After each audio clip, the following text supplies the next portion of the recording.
Hi, everyone, and welcome to another A&B Horror Movies video. I'm Aaron, I'm Ben.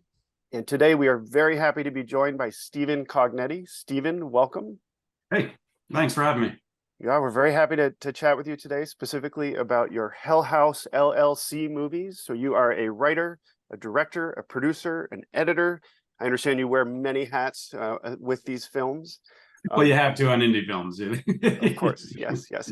So again, the Hell House LLC trilogy, you're the mastermind behind these films. We love them, and we can't wait to chat with you about them today. So first off, why don't we start with maybe an easy question? What was the inspiration for the Hell House LLC movies?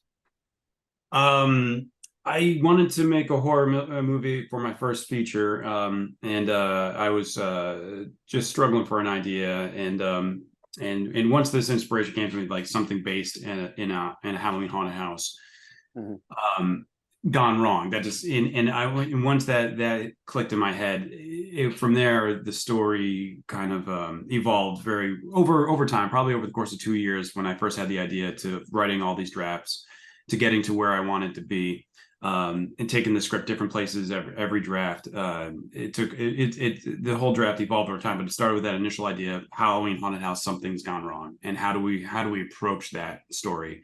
And the first draft of the script was more of a narrative script, not a found footage script. I didn't like it. I thought it was a terrible script. First drafts of scripts always are, and that's what I always tell people. My advice in writing is, what I always say is, like, write that first draft, no matter how bad it is. Get through that first draft, even if you're hating it. Halfway through, you're like, this is garbage. Finish it. Doesn't matter. Every first draft is gonna be garbage. That gives you the template for what you want to do to make it better. You have a finished first draft of a script.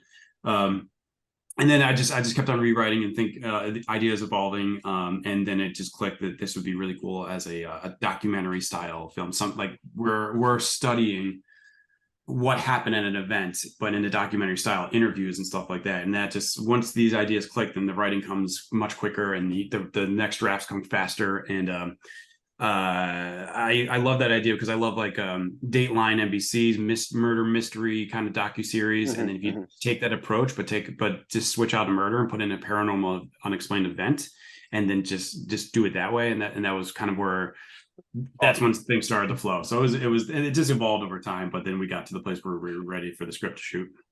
Awesome. And I must say, scariest clown ever. Okay. I rewatched it I rewatched all the movies this week, and that clown, boy. And I was mentioning to you, I went to the Silver Scream convention, horror convention yesterday, and there was a cosplayer dressed up as the clown. I don't know if you can see That's so cool. I love seeing that the clown is out there doing his thing. Isn't that cool? Yeah, I asked the guy, I was like, can I get your picture?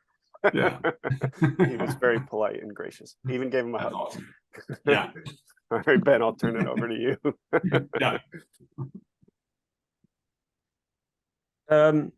Obviously, as you said, Hell House is about a haunted house attraction that goes wrong. Is the house actually been made on set somewhere, or was the location found elsewhere? It had to be found. Yeah. Yeah. There's no set. I mean, like, you can't really build sets. If that's what your question was, like, did we build any sets for it? And no, we had, everything had to be done, found, like, the locations had to be there. And that's, and when you're making low budget films, there is no set building. Everything, you have to find the locations that you need for everything. And thankfully, we found what's called the Waldorf Estate of Fear, which is what we call the Abaddon Hotel. It's a functioning Halloween haunted house every October. It's a great haunt. The woman who runs it is Angie, and she was just so instrumental in helping us. She was like our production designer. She acted as that. And so we found that location, and it worked out. It fit the script perfectly. And when I went and met her and took the tour of the place, and it was just like, oh, this is where we're filming. And she was excited to, she was like, of course, yeah, film here. This, it's been a great part. Amazing. Yeah. Scary too. I would love to go to the actual haunt. Yeah, it's cool. They do a great job, and it's like claustrophobic. It's you get lost in there. Actors and crew were always getting lost while we were shooting. Nobody knew where they were, and then people would be in the control room and they see the cameras everywhere. They would always just see, like, actors, like, looking at the camera, up at the camera, like, where am I? Somebody help me. Did you have any experiences at all while you was there? We didn't, but we never were there overnight, because I was actually just at a paranormal. The Abaddon Hotel just hosted its first ever. It's what's called Hell House Paracon, and it's like a horror convention, and a lot of like paranormal experts, ghost hunter kind of people that do have their own YouTube channels or shows, or write books on the stuff. They were there. They had stands and lots of vendors. It was a really fun event at the Abaddon Hotel. So I went there and just to. I was signing some posters and stuff like that. But a lot of the people, the paranormal investigators that were there, had stayed there before previously, had done research, overnight investigations at and they were telling me all about their experiences. A lot of cool stuff happened. But we personally, when we were filming, we were never there at night. We shot at night. So because we filmed day for night, that was the great thing about the Abaddon Hotel. So few windows that we could just block out any light and pretend it's nighttime and shoot, which helps for production crew. If you're not shooting anything overnight, that's so helpful just to keep your days basically, 9 to 5 kind of shooting days. So nobody experienced anything, and because once the sun was going down, we were already wrapping up for the day and back to our real hotels. Yeah, I imagine. Gosh, I think having watched the films, if I were to go to this haunt, I think I would be scared just walking in, because the hotel itself, for those who haven't seen it, it sort of consumes people, and once you're kind of locked in, there's no escaping. And that, I think, is probably one of the scariest themes that runs. Well, that's one of the things they do now is they do a escape hell house escape room in the Abaddon. Oh, so really? You can just be locked in the Abaddon Hotel, lights out. All you have is a flashlight, and it's a really fun attraction they do now. I don't know when they do it. I think their haunt is actually open, I think, just on the weekend. So maybe it's like during the weekday nights. They might have some nights where you do the escape room in Hell House, but it's really cool. Yeah, I don't think I could do that. Yeah. Where is it? It's in New York, right? Where in New York? No, it's actually in Pennsylvania. Oh, in Pennsylvania. Oh, okay. Yeah, we shot in Pennsylvania. That's where. But when I was living in New York City when I made the film, and most of the crew and actors were all living in New York City too. So I knew whatever location we found had to be somewhere accessible from New York City. Mm-hmm. And it's in the middle of nowhere, so it's not like accessible like by public transit too well. But it's only a 2-hour drive from the city. And that's but not it too bad. was pain in the butt with like buses and stuff. But yeah, but it being only 2 hours wasn't that bad. Bit of a drive from Massachusetts. Yeah. I could hitchhike like in the second one. Yeah, nice. Okay, so I do have a question. Did you always intend to make a trilogy when you started out, or were you just focused one movie at a time? Yeah, it was one movie at a time, but I knew there was a lot of story that I cut out from the final draft of the script that was there and the first draft of the script. A lot of background on the Abaddon Hotel, the mythology, that I thought would be able to be kept in the script if the script was a narrative script and not a found footage script. Because narrative, you could do, third person fly on the wall kind of shooting and anything, but you can't do that in found footage. You have to justify camera shooting everything. So, so we lost a lot of like the backstory, and so which I thought was cool though, because then I think in the original one you just have like a lot of open-ended questions and not a lot of things explained, which is I like that too. I like having films where you have questions and not everything is just buttoned up at the end. But I always thought like jokingly say like, well, I'll explain that in the sequel, and just jokingly thinking like that's never going to happen. But then we were able to make them, so I was delighted to be able to keep on, explore more of the mythology that was always there, but put it into films too. Nicely done. Yeah. I've got to ask, with the clown, as Aaron said, he is one of the most scariest clowns we've ever seen. Was that a mask that you found in the shop somewhere and maybe painted it up or changed it around a bit, or was it made especially for the Hell House movie? So and that's a funny story. Actually, I just I told an audience of Hell House fans yesterday this story at the convention I was at the Abaddon Hotel, and someone asked that exact question: how did the mask originate and where did it come from? And the story is I don't do storyboards for found footage because I don't think they're helpful, but I do concept art. So if I have a scenes that I like or monsters I want to bring out, ghost scares or kind of like just like frames I want to be able to get, I'll have an artist kind of like make the frame, make the shot, and that helps everyone. That helps the cinematographer, that helps the makeup artist. But one of the things was the first concept art I ever had made for the original was the clown. And clown is it's close to what the concept art was, but the concept art is basically what I wanted. Was I wanted that kind of white face, blank, not much features. I don't want any over like exaggerated clown features like a nose or very many colors at all. Just very minimalist. And the whole idea of the whole script and the clown itself is less is more. It's very subtle to everything about him. So I had this mask maker who agreed to make the mask. 2 days out from production, the mask never arrived. And I call Angie, it was being shipped to the Abaddon Hotel, and I said, "Has the mask arrived yet?" She's like, "Not yet." We get there to start filming. I'm like, "Has the mask arrived yet?" She's like, "Still not here." And I call these guys, and I'm like, "Guys, where's the mask?" And they said, "Oh my god!" They said, "Our basement flooded, and all the inventory got ruined." And okay, the dog ate your homework. Okay, Yeah.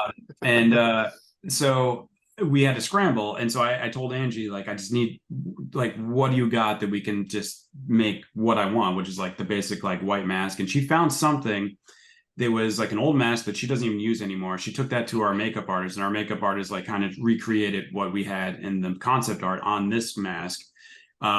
Which just like put the streaks of blood and stuff like that. And we lucked out because I think that worked out better because that mask was so aged, and so it had like a creepier look to it. And I think if we did get this new mask and we used it, the new mask would have looked like brand new, shiny, like really good, like and like too new and too pristine, because it's just like a fresh out of the box mask. So I think we did luck out that we scrambled and got that old mask and made it look more like the concept art. Yeah, I think it worked out, and I think it looked great because of that. Yeah, that's awesome. Fortuitous, right? It Yeah. was meant to be. Speaking of the clowns, I know that they're mannequins, right? But in some instances, there was an actor dressed as In the Hell clown. House 1, there's a lot of actors, mostly actors, because most of the Oh, scenes, okay. the clown has to move within the shot like subtly, and it's just a lot easier to do if you have an actor in it. So Of whenever course. there's scenes like where the clown's kind of standing still, I think like which is not very many. I think mostly the main clown, the black and white suited clown. Yes. I think there's always an actor inside of it at In all that times. one. Okay. Yeah. And what about, there's that one scene when all the heads move, all three heads move. Is that three Yeah. actors? So I think no, it's not. So the two clowns next to the main clown, those had to be moved manually by someone off camera, and so those The were camera pans back, so someone the behind the camera pans camera. this way. Our guy comes out, moves the heads. We pan back the head, but there was someone in the main clown at that time. So we only needed to pan the heads of 2, not 3, because the third clown, the main clown, had someone in it. So it made it a little easier. But we had to do that scene a lot of times just because the person that's coming to move he's completely in the dark. So he's got to do that in the dark and just guess that he's going to move it just right. So they're looking right at the camera, and in the darkness, you can't figure that out, because he couldn't have a light of any kind, because we couldn't risk seeing that light show in the scene. Then it ruins the illusion. So when they turn away this way and they come back, that's all going to be done in the dark. So most of the takes done with that was just trying to get the head movements right, because he would, like, first time he turned it, like one was looking this way, one was looking that, like it was just getting there right to where he turns both the right way. When you turn around, they're looking right at the camera, and we finally got a take where it worked out. Probably a lot of cursing in the dark. Yeah, exactly. I mean, it's a tough job, but on jobs like that, it's like fun. I think like it's fun for the crew to run around and do gags like that in the dark. It's just like it's just like a fun job. I got to sneak in and like move clown heads and stuff like that. We had a lot of fun things like that, like where people are just like in the shadows trying to manipulate things and move things around on the actors, and it was a lot of fun.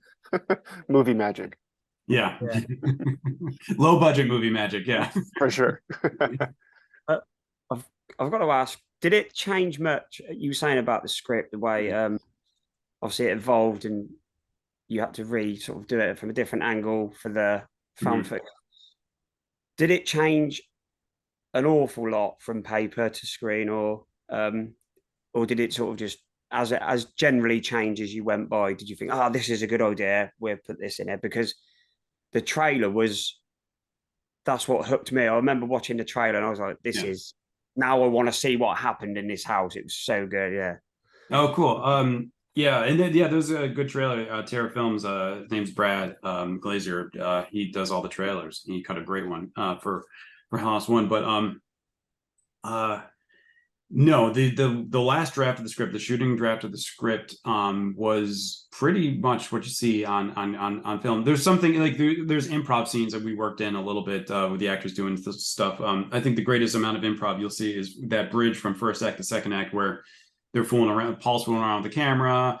They got Joey's doing the eye trick. They're they're looking at leaky roofs, and then we get to him, and that bridges us to the scene. The eye thing, yeah, and that's just like they're having like fun moments. That's very improv, and then we get to our first big scare, and that's where Paul sees the clown standing at the top of the basement steps, pans down the steps, comes back, the clown's head is turned. So that bridges us into our first big A scare. But those improv moments were probably the only thing that changed. Like all the scares and all the scenes, kind of the way they're laid out, are kind of how they're scripted. And I remember the director of photography, Brian Harnick, after we wrapped. So after he saw the first cut of it, he's like, he's never worked on a film where the script matched exactly what was on screen so much, because most films change things up a lot in post. But I kind of edited I added in a lot of doc moments like B-roll over talking heads and stuff like that. But the scenes kind of were laid out exactly the way it was scripted. So if anyone ever reads the script, you would see it's kind of just matches what's going on. Cool. What were some of go ahead, Brian. Yeah, go ahead. I just had one quick question. I've never asked this before with the directors, and as you were saying, you carried it on from script. Is it hard not to sort of go, I've got a great idea, let's do this and do this? Because I think if I had like a film like that, I would end up chucking loads of these different ideas in, because is this way? Is it hard not to do that and just follow with what you want? It happened a lot on Hell House 2, 3, and then the last one. And where that comes in the most is when you have a scare that you're filming, and you shoot the scare, and then you just get inspired as you're filming that scare. Like the scare is scripted to go this way, and then I'm like, okay, we got the scare the way it's scripted. Let's try different variations. Like let's have the monster come out from a different way. Let's have the monster crawl towards try so many different variations of a certain scare, which we do that a lot. But in Hell House 1, the only thing that changed, the big change in Hell House, the original, was how Sarah dies. And that was because the way it happened in the script, we tried to film it and it didn't work. It was like we had a terrible night of filming. The gag wasn't working. How she died looked bad. So we changed how it died. I called it a wrap, because we're just going late in the night trying to get this right. And it wasn't working. So I said, all right, everyone, we're just call it a night. We're going to head back to our hotels. We'll regroup. We'll try to make time in the schedule to reshoot the scene. And the actors, Gore Abrams plays Paul and Danny Bellini plays Alex, they talked about it themselves, and they came to me and they're like, hey, we've got this idea. What if we just have Paul just smash the camera over her face? Easy peasy, right? So and I was like, yeah, let's do it. Let's give it a try. And it was their idea. And that was probably the biggest thing we changed in Hell House 1, was how Sarah dies, but all the scares were pretty much the same. And we didn't really experiment with in Hell House 1, doing scares different ways once we were there, because I don't think we could, because we just didn't have the time. And it's like my first feature. I kind of just wanted to make sure we got what we needed to get and not experiment. And so we were kind of locked into what we got. And then and by the time we're shooting Hell House 4, it was fun because I just felt like I was just more comfortable in what the genre and what we were doing. And I was able to shoot a scare a certain way, then try it another way and have fun with it and tell the actors, let's do something different, tweak things. But on Hell House 1, we were like, let's get what's scripted and make, I don't want to get cute. Makes sense. Yes. Were there any scares in I guess all 3 of the films that while you were filming them that you thought this is actually going to be really scary, where you almost got chills yourself? Did you ever have a moment like that? I'm so happy with the way that my favorite scare to shoot was the clown at the bottom of the steps when they wake up in the middle of the night and Paul pans the camera down the bottom of the steps and the clown's down there. And the reason I love that scare is because it's the first scare I ever thought of for the movie, even from the first draft. The first idea. I always when I start a story, I always get ideas of potential scares that I flesh out and notes, and then I'll bring them into the script as I'm writing them. But the first scare that came to mind is they find the prop clown at a place in the middle of the night, and the whole scare is that slow approach to you know, they're nervously approaching it in a slow and then they have to move it back. And so I mean, in the original script, it happened in a different part of the hotel. But pretty much the premise is still the same, and that never changed a bit from draft one to draft to the end. And so I just love that idea, and it was the first scare I thought of. And I couldn't, when we shot it, I was like, it looks great. I'm excited for it. Yeah. Yeah. Oh, it turned out so well. Well, this has been great. We do have some viewer questions, and we don't want to keep you all day. So why don't we jump right into some of the viewer questions, if that works for you? Mm-hmm. The first one is from Miguel at Darth Miguel 89 on Instagram. His first question was why a found footage documentary style?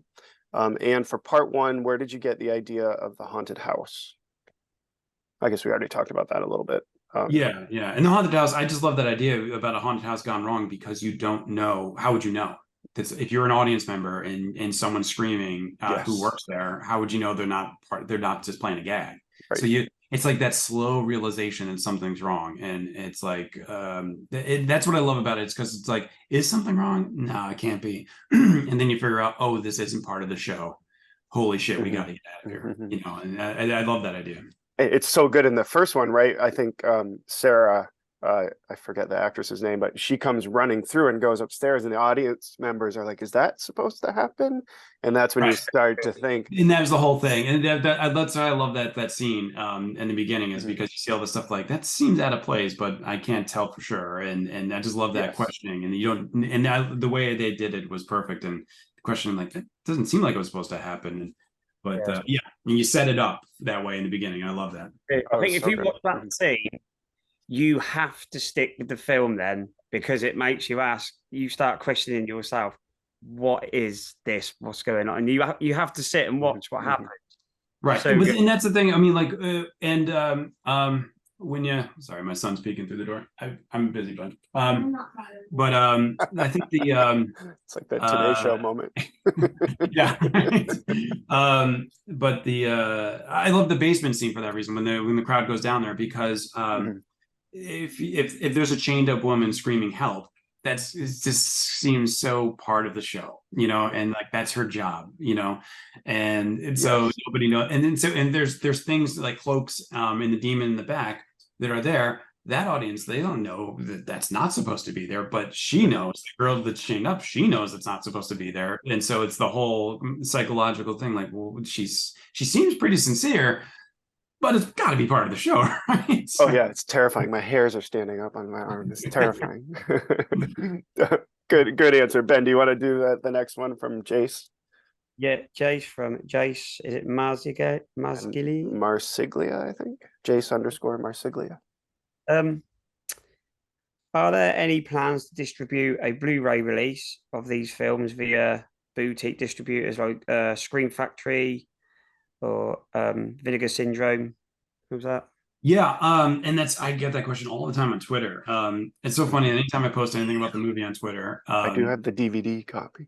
Yeah, and anytime I post anything about the movie on Twitter, it's all the comments underneath are always like, when's the box set coming out? The box set, yeah.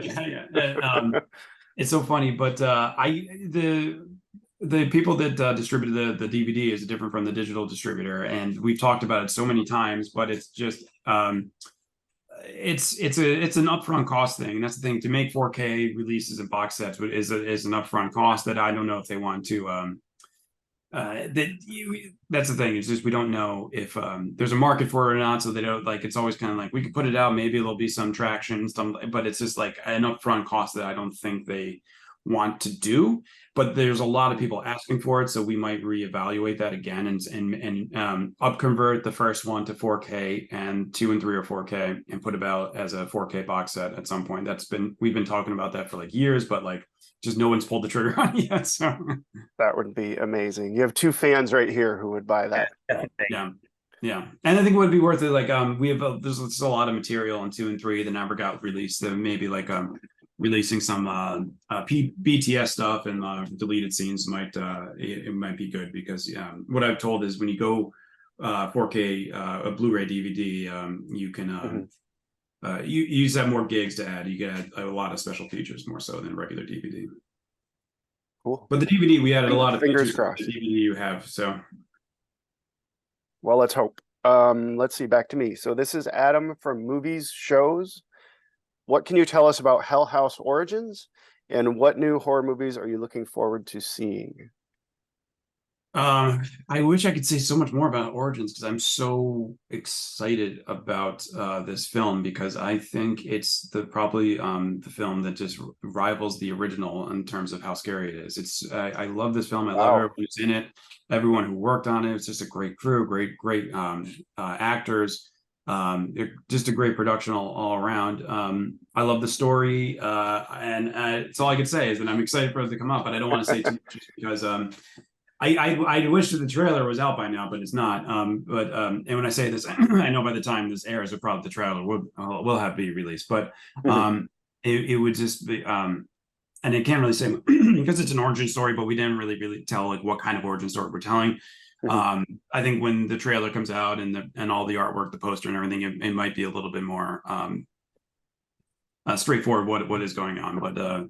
It's what it is. It's. I didn't want to make a prequel film because we can't make a prequel film because we don't have the budget of having a period piece in the '80s and the Abaddon Hotel in its heyday.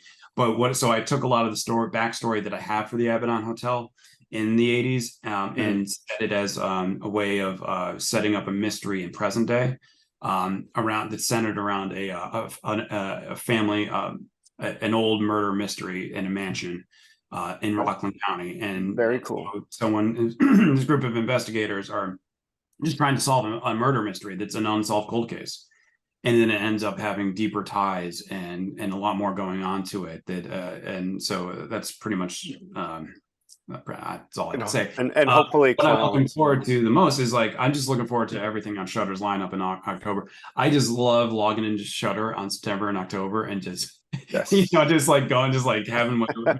I'm watching that, I'm putting that in my list. But about everything that's I'm so excited for is probably VHS. For sure, yeah. Creepshow. I always love Creepshow on this is Creepshow just puts me in, it's like my comfort. It's just like it's fall, it's Halloween season. I love it, so yes, we do too. And they have so many other stuff. And then last year the big watch I loved on Shudder was Deadstream. I loved Deadstream. Oh yes, that's so good. I always mention the meat cam, the way he puts it on the Slim Jim. It's so funny. That guy, and he's so funny. He's such a good filmmaker. Yes, and Melanie Stone was great as the demon. I don't want to give anything away. So many the FX in that I was wondering what their FX budget was because the ghosts were awesome and it's just like I just love. Oh my god, yeah, for sure. Yeah. Can you tell us when Origins comes out at least? Yeah, I can. Even though it hasn't officially been released though, but it was on the AMC website as October 30th. So it's which I think is Friday. But yeah, that's when it comes on to Shudder. And I'm excited for everyone to see it, especially just people who enjoy Hell House for the subtle, creepy scares it has in it. Origins is just right up there with that. It's awesome. Excellent. Well, we can't wait. Congratulations. You must. Thank you so much. Very happy about it. Appreciate that. Cool. I think we've got one more question. Ben, do you want to take this one, or two more, but from one person? This is from Adam from Movies Shows. Oh, no, I just did that one. The Keith, I think we're up to. Did you do that one? Okay. So. Okay, fair. All right. Yeah, well, we did. We did. This is Keith. I'm just going to close my office door so I don't have any more intruders. Okay, go ahead. Yeah, we're up to Keith, the nerdy movie lover. Yeah. It's a funny Instagram handle. Nerdy movie lover. He's asked, were there any ideas that you had that you would have liked to have explored, but you didn't get the chance to? Yeah. The basement. The basement carnage is the biggest thing that we just couldn't do. What I wrote happened in the basement. When the end of the film, when we finally do get a camera in the basement during the tour, it was just a lot more going on. And it's just like, it's carnage. It's people being pulled by demons into the ground and in through the wall and all this. And so, but it's just like on our budget, it was like, that's not going to happen. So we couldn't do it. So what we shot was like the idea of it happening, but caught off screen. So what we see is people's reactions to what are happening, or like one of the 911 phone calls saying someone being pulled through the wall. And so you just get glimpses of people talking about what happened. And I wish we could have shown more of that. but we weren't able to. So it's just, I mean, that's what you do in low budget when you can't shoot something. You kind of, you make it happen off-screen action instead of on-screen action. Yes, less is more, and what you don't see is often scariest. So yeah. Nicely done with that. We also wanted to talk about your favorite or our favorite haunted house movies. So we asked you to think about your top 5 favorite haunted house movies. So why don't we do that next? What movies did you pick? I just thought about this now. Okay. So I might not be able to think of 5, but well, I got to say, it's a novel and it's called Hell House. And the author, the famous author, I'm totally blanking on his name now, but he wrote I'm drawing a blank too. But that's the reason I called Hell House Alex's company Hell House LLC, because I had him a fan of the Hell House novel. Matheson, I think it's Matheson is his last name. Okay. So that's one of the first horror books. Definitely a ghost story book. I was reading Stephen King ever since I was in grade school, but like a fun haunted house story I read, and it was Hell House, and such a great story, so scary, so awesome. And so I had that as Alex's favorite novel too, just like it was mine. So he called his company Hell House LLC. Very cool. But that I would have to say. I mean, I loved Haunting of Hill House. Scary. The Brokeneck lady. What was her name? Brokeneck woman. That was probably one of the scariest TV episodes I've ever seen. The one in the funeral home. That one with Brokeneck. The one where everything's a one-off. That gives me chills this day, because I just thought that, like, it was brilliant filmmaking, like amazing filmmaking, and Mike Flanagan is just, the guy's a genius. I admire him so much, especially for what he did in Hell House. So it was so good. But why don't you guys go, because that might. Sure, yeah. I can just run through mine quickly. I've got The Innkeepers, fairly modern. I saw that. I like that. That's good. The Shining, of course. Amityville Horror, the original, 13 Ghosts. Oh, I love that. I think it's kind of, I think the villains in this movie could each have their own film. They were so well done. And then this is a newer one, The Night House, which I thought was very well done. No, I've seen all those, and I love all those. Those are great picks. And now you're taking me back, and I'm like, especially when you do 13 Ghosts. That's such a classic. Yes, that's a good one. Amityville's a classic. The Shining. I love the novel because I love everything Stephen King, but I realized the novel is not fit for screen exactly as is. So I love Kubrick's take on the novel to make it more of a match for more cinematic. Agreed. Yeah, I love that too. Ben, what did you pick? What 5 did you choose? Poltergeist. Oh yeah, of course. This was kind of choose the same ones when it comes to this kind of thing, but I went with Crimson Peak. That's pretty good. It's creepy. Yeah, I saw that back in the day in the theater. I remember that. Yeah. Cool. Changeling. Of course. Yeah, that's the scariest wheelchair. Yeah, definitely. Conjuring. That's a good one. Man, James Wan is amazing. You guys came prepared. Sorry, I had like a vague idea of like 2 or 3 I can list. I'm sorry, and you guys had like the DVD covers. And it could be my fault. I thought I messaged you to think about it. You did mention that. I did. Okay. I saw it, and I was just like so busy in the last 2 days. Like Friday was a crazy day because that was our I getting so many things wrapped up for Hell House Original that was like on deadline, and then Saturday I was at the convention all day, and then I was like I'll think about it when I get time, and I just never got back to thinking about it. So. No worries, we're easygoing. Is that all 5, Ben? You go through all 5. I did choose it. It's not, well, it is kind of a haunted house, but it's a possession film. I went with The Exorcist. Oh yeah, there's a lot of it. It's actually my favorite horror movie of all time. So The Exorcist, hands down, I think is the greatest horror film ever made. Yeah, agreed. So I have one last sort of fun question for you. What with October upon us, spooky season is here. What movies, you mentioned Creepshow, but what other movies do you watch every October? I think Trick or Treat is like a must watch in the season. Yes, agreed. the original Halloween. Mhm. Yeah.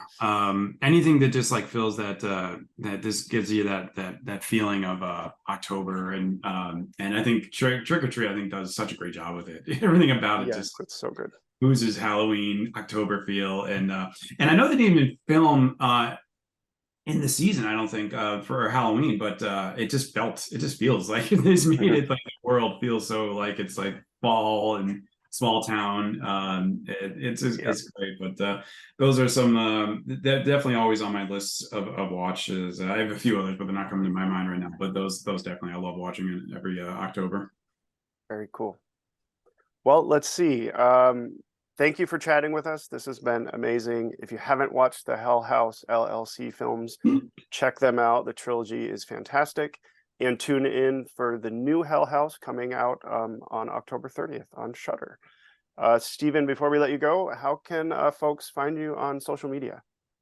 I always on Twitter is probably where I post the most stuff about the film. And the film has its own Facebook page where it's run by the distribution company. They do a great job keeping everyone up to date on everything that's going on. But I'm on Twitter. I love Twitter. I won't give it up. I know everyone's probably moved on from Twitter or X, but that's still my home. That's where I am. So very cool.